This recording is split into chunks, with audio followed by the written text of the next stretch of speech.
And next we have Ewan Geddes. He looks all ready to go. He's been a Canadian and World Studies teacher in the Toronto District School Board for the past 23 years, serving as this board's instructional leader of geography and spatial technology. He's a past president of OAG, the Ontario Association for Geography and Environmental Education, and has facilitated GIS workshops for the school district, for the Faculty of Education at the University of Toronto and Ryerson University. He is a much respected educator in our community of Canadian geographic education. And Ewan, I welcome you and thank you for presenting on embedding geoliteracy and spatial technologies in the classroom. Thank you very much, Lynn, for that introduction. Okay, so I'll be just sharing the screen here for a moment. There we go. And we'll be looking at embedding geographic literacy and spatial technologies into the classroom.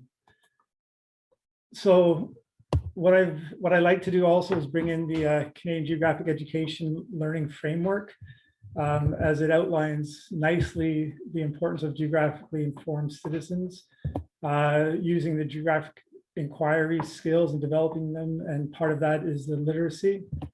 And then as well as looking at geospatial skills and then embedding the concepts of geographic thinking. So in the classroom, what I often like to start off with my students is have them complete a survey using Survey 123. And if you're interested, please feel free. This link is available. You can access the questions. It's just to kind of get a general feel of when I'm dealing with adults and teachers where they might like to travel. But the main reason we get into that is when I share it with the students is the results. And right away, when we use this tool in geography, we get to start developing the geographic literacy. So we get places all around the world, these dots show up. It's a nice tool because you can collaborate, obviously, with other people. But when we get into the analysis, here's where we get to introduce the students into developing their geographic literacy. So we can look at the bar graphs we have here to understand and look and evaluate using bar graphs. We can look at pie charts. We can change to horizontal. And then we can also get into the represent the data by looking at the maps.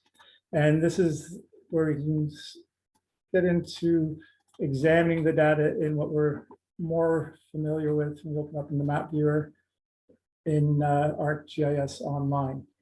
And when we do this, when I am able to do this with the students then can start to explore the map, explore the data, look for any patterns and trends depending on how you display it, if you want to display their location or how long people are staying. Look for patterns and trends, look for some spatial significance of places, and have that discussion just to introduce them to the idea of ArcGIS Online and spatial technology.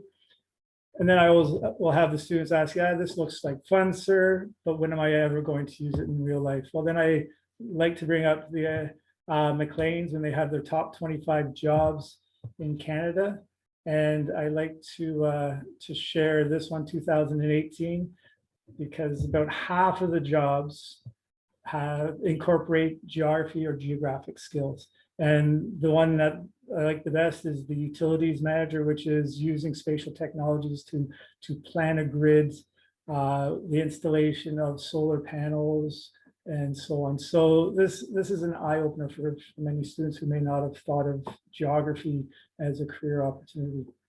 Moving back into the classroom, we get into using the inquiry model to help guide our experience and our explore the data and our questioning. So we will start off with formulating questions, but to make it a little bit more simplistic, using Gertschner's definition of geography, dealing with what's where, why there, why care, using that as the framework to guide the data collection, analysis, evaluation, into creating some sort of communication piece that then can engage citizens, government to actually become get involved a little bit more, become the citizen scientist, if you will. So then we move on to looking at the geography question of the what, moving on to acquiring and exploring data is the so what, and then the next step in geography in the classroom is now what. With all this information, these wonderful maps, what are we going to do with it? So I have a few examples here with the grade 9s when we look at physical interactions in the environment.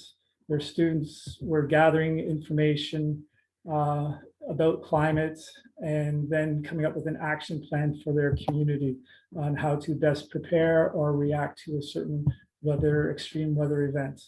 And this brings into creative inquiry and entrepreneurship, problem solving and communication skills. So here's an example of some work that a grade 9 student was able to do when they were examining extreme weather in the Toronto situation, Toronto area.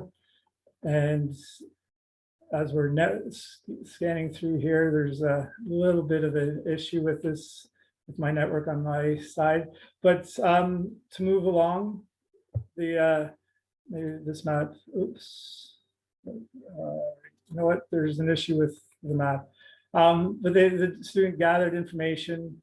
They're able to go through and understand the spatial significance of places, look for some patterns and trends, and then ultimately they're communicating their final solution using ArcGIS and StoryMap.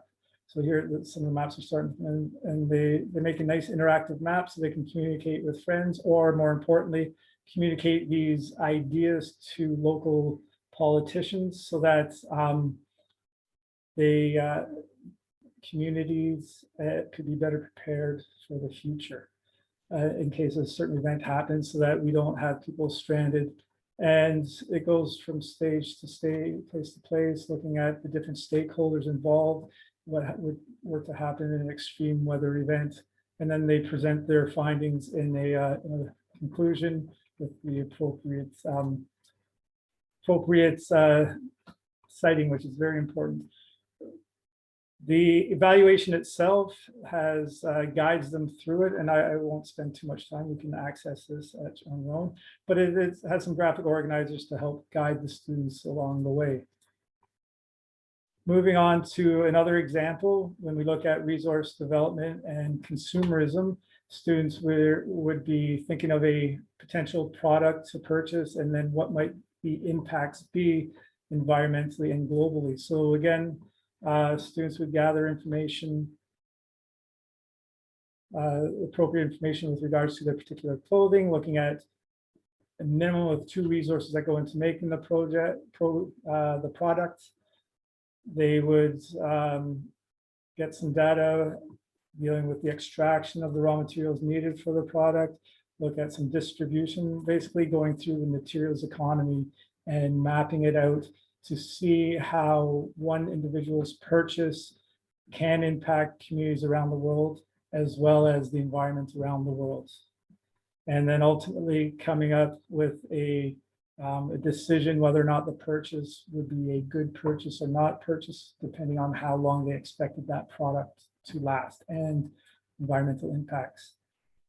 We can then move on to looking at the grade 12 level, where students were examining NGO and their impact and the necessity for some NGOs around the world.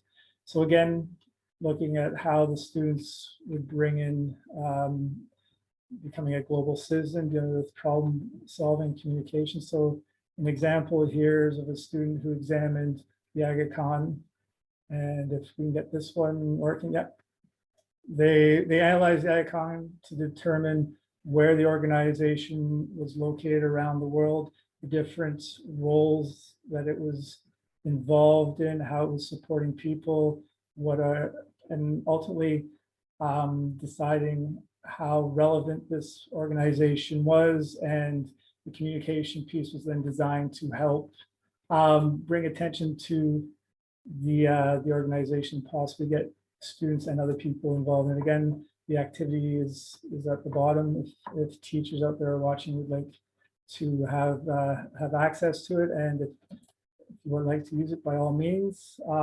Another one, getting the students engaged with human rights around the world, is looking at chocolate and the use of child labor in the situation. So here's an example of students working on, again, mapping out the resources. They used Survey 123 to work collectively and place points all around the world on the different resources. The data then could be taken individually and mapped. Their own maps were able to be created and analyzed afterward with the appropriate activity at the bottom. There are several resources available for teachers to support them and to help them embed geographic, spatial technology and geographic literacy. And a few useful ones here are your Canadian Geographic Education, Interactive Maps, a few other examples of most recent textbook with some embedded GIS. And then of course, Esri has a lot of lessons to get started with, other stuff from Esri, interactive maps, dealing with the Indigenous perspective, and other resources, not just ArcGIS, but there are some other tools that are useful. And then some organizations and other websites that would be helpful as well to support teachers. And that comes to the end of my session. So now I believe we are looking for Rola to be presenting.